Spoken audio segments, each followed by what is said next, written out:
This is Terrence R.J. Banks with Information Age Financial Solutions, coming to you with a site that I have first time hearing about, MillerOnTheMoney.com, and it's talking about Social Security.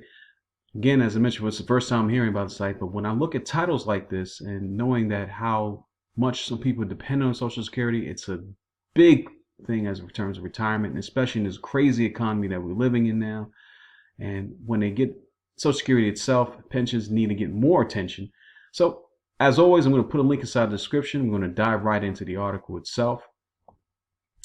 A friend sent me the recent announcement about the Social Security Cost of Living Adjustment, COLA, for 2021. And this means, again, this topic gives me, I have so many different family members who are receiving Social Security, so it's just resonates with me readily. So, and that's why I'm constantly keep talking about pension and Social Security, because this is the main form of how people live. And with things increasing, we're facing inflation, we're going to face in ever increasing inflation. COLA becomes much more important for a lot of Americans, especially a lot of people who are depending on Social Security. Social Security supplements security income, SSI benefits of approximately 70 million Americans will increase from 1.3% in 2021. That sounds like a good thing. The 1.3% cost of living adjustment COLA will begin with benefits payable to more than 64 million Social Security beneficiaries in January 2021. Brian Anderson tells us the average Social Security benefit was $1,503 per month in January 2020. The average recipient is going to get a whopping, $1,954 month COLA increase. His sarcastic response was, "Whoopee!" They make a great fanfare telling recipients about their increases. They show here that in 2010 to 2011 you got anything, 2012 3.6, 2013 1.7, 14 1.5, and it goes and ranges from anywhere from 0 to the highest is 3.6% in the last 10 years. Since January 2010, COLA increases have averaged 1.375%. As a 15-year Social Security recipient, I know in December they sent out a notification about how much they will receive the following month. Most, if not all, of the increases taken back with increases in Medicare premiums. Did not know that. Brian Anderson continues, Social Security benefits have lost 33% of buying power since 2000. The Citizens League analysis found that over a 10-year period, average Social Security benefits of $1,075 per month in 2000 lost a total of $15,258 in financial growth from 2010 to 2019, when compared to the previous decade when COLAs averaged 3%. Why don't benefits keep up? Wolf Recht explains, Status Social Security Trust, beware a vicious dog. Worth attention to click on that link, worth your time, I should say. These annual adjustments are based on a formula that uses the Consumer Price Index for all urban wage earners and clerical workers, CPI-W. Actual cost of living for retirees, or really for anyone, are going to increase far faster depending on where they live. It's true. How they live and where they spend much of their money. Even if the actual cost of living increases by only 1 percentage point faster than the annual COLA every year, after 10 years, 20 years, or 30 years, you're talking about a serious deterioration in purchasing power of Social Security payments. Inflation will eat more than retirees' lunch. It's so true. Social Security will be there for you, but you can rely on the Social Security payments, but they will lose purchasing power. The purchasing power of the payments will diminish every year, year after year, because the COLAs are not enough to cover the actual increases in the cost of living. This is just a simple fact, and it's not an accident. It's purposely built into the system. And this decline in purchasing power might shade 20% or 30% of your standard of living over the first 20 years of retirement. If it was tough to live on Social Security early on, it would be brutal after 20 years. More government shells in the game. Wolf Richter tells us Social Security Administration paints a rosy picture of the trust fund. Social Security Trust Fund, officially the Old Age Survivors Insurance, OASI Trust Fund, closed the fiscal year 2020 at the end of September with a balance of $2.81 trillion. The second highest fiscal year, close to behind 2017, up by $6.8 billion from a year ago, and up by $10 billion from 2 years ago, according to figures released by the Social Security Administration. And you see this here, and it's starting to flatten the curve. I love charts because they do a good job of kind of pointing things out. The trust fund invests exclusively in special issue treasury securities of two types: $2.797 trillion interest-bearing long-term special issue treasury securities and $14 billion and a short-term cash management security called certificates of indebtedness. These securities are not publicly traded. The trust fund purchases them at face value, and the U.S. Treasury redeems them at face value. By investing exclusively in Treasury securities that are not exposed to market whims, the trust fund follows the non-conservative, meaning low-risk strategy possible. In September, the weighted average interest rate on the securities was 2.53%, still higher than current Treasury yields, thanks to long-term securities that carry the high interest rates of yore. But since 2009 has fallen by about half, and at current interest rate policies, declines will continue. Despite the 27% growth of the trust fund from 2.22 trillion in 2009 to 2.81 trillion in September 2020, interest income has dropped by 30% over the same period. Look at this, it looks like a fall off a cliff. Wow. The trustee report for fiscal 2020, the 2021 trustee report, is not yet available, but we know already that the trust fund grew by 6.8 billion this year. So far, so good. So far, so good by what measure? Hardworking Americans have been paying into their retirement fund over their working career. The government spent the money to pay current bills, and put treasury bonds into the fund. What are treasury bonds? Nothing more than government IOUs backed by political promises. The U.S. debt clock lists Social Security promises unfunded liabilities. And if you want to see a frightening sight, you click on this link here, and it just shows you by the second how much debt is going up and how much unfunded liabilities. Show everything on that site. Worth your time to take a look at it if you never saw it before. Meaning there's no money. Only politicians promise to pay current and future retirees. Currently, it's approaching 21 trillion in addition to 32 trillion in Medicare liabilities.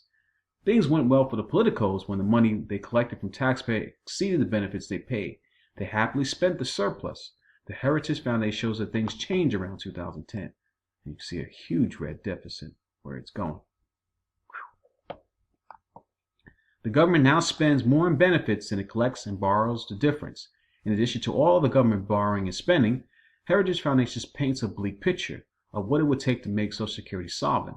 Despite promises from lawmakers that payroll tax for Social Security would never exceed 6%, they have risen to 12.4% today, and even in that, it's still not enough to fund Social Security. Keeping the program solvent will require an immediate tax hike to 15.5% for 2020 and beyond. Wow. They conclude, one of the biggest advantages of Security is that it's supposed to provide guaranteed benefits, but what was once considered a sure thing is increasingly uncertain. Glad he points that out. In fact, for anyone under the age of 47, the only guarantee is that Social Security cannot provide as scheduled benefits. Even people already retired and receiving Social Security could have their benefits cut within 10 years to 15 years. Not surprisingly, more than 80% of Generation X and Millennials are concerned that Social Security will not be there for when they retire. Of course, and they haven't gotten angry enough yet, because I believe as they continue to move in and demographics control policies, they will probably not vote for something that's not going to be able to help them. Since 2010, every dollar that workers contribute to payroll taxes have gone straight out the door to pay retirees' benefits. This is unfair to current workers and unhelpful to the American economy because shifting incomes from younger to older generations displaces savings. Well said. Reduces productivity and output and results in small incomes for younger and future workers.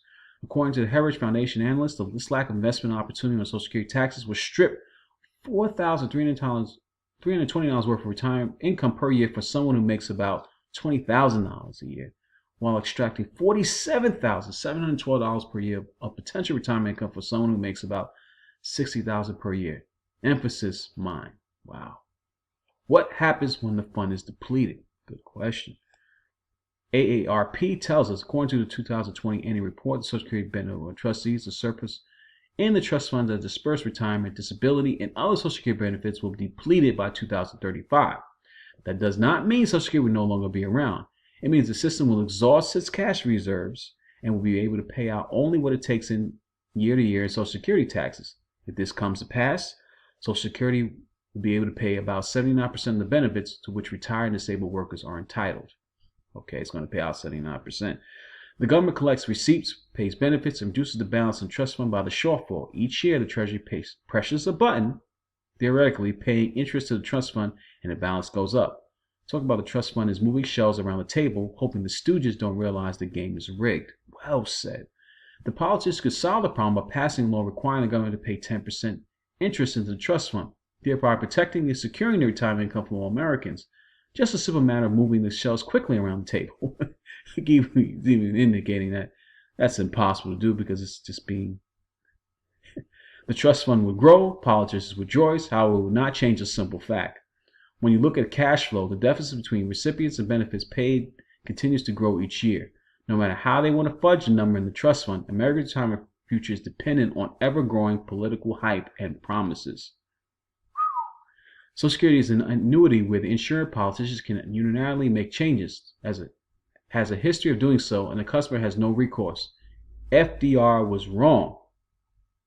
FDR said we put those payroll contributions there so as to give the contributors a legal, moral, and political right to collect their pensions and their unemployment benefits with those taxes in there. No damn politician can ever scrap my Social Security program. What can be done? Many experts recommend downsizing, living below your means, saving, owning gold, and diversification to grow and protect your wealth. Discussing what Congress should do is a waste of time. They play the shell game and will continue to do so. Our Constitution was designed to have citizens and legislators who sacrifice to temporarily serve their country, not a permanent ruling class. Congress kicks the can down the road, accuses the other party of wanting to cut Social Security for political hay, but does nothing. They ignore the problem, worried about the election cycle. Without congressional term limits and representatives willing to solve problems for the benefit of all, the shell game will continue. I once worked with a good old country boy named Charlie H. He became a wealthy man, but often said, "My daddy died, he left me 40 acres and a mule, and I don't ever plan on selling it. Those who protect themselves will come out on top. A little help means a lot." Okay, he's talking about the donations on the line side. Hope everyone had a great Thanksgiving. I love the American spirit. Quote of the week: the most dangerous man to any government is the man who they would think things out for himself. Law of logical argument. Anything is possible if you don't know what you're talking about. I like that. Law of physical surfaces. The chances of an open-faced jelly sandwich landing face down are directly correlated to newness and cost of the carpet. I like that. Law of the bath. When the body is full immersed in water, the telephone will ring. Variation law. If you change lines of traffic lines, the one you are in always moves faster than the one you are in now. That's so true. Law of gravity. Any tool, nut, bolt, screw, or pill, when dropped, will roll to the least accessible place in the universe. And my favorite, law of mechanical repair. After your hands become coated with grease, your nose will begin to itch and you'll have to pee. Until next time, Dennis Miller. I got to visit the site more. The article is chock full of good information. Definitely something to pay attention to. Click on those clickable links. If this video has been any value to you, please subscribe, leave some comments, smash that like button. Until my next video, I'm out.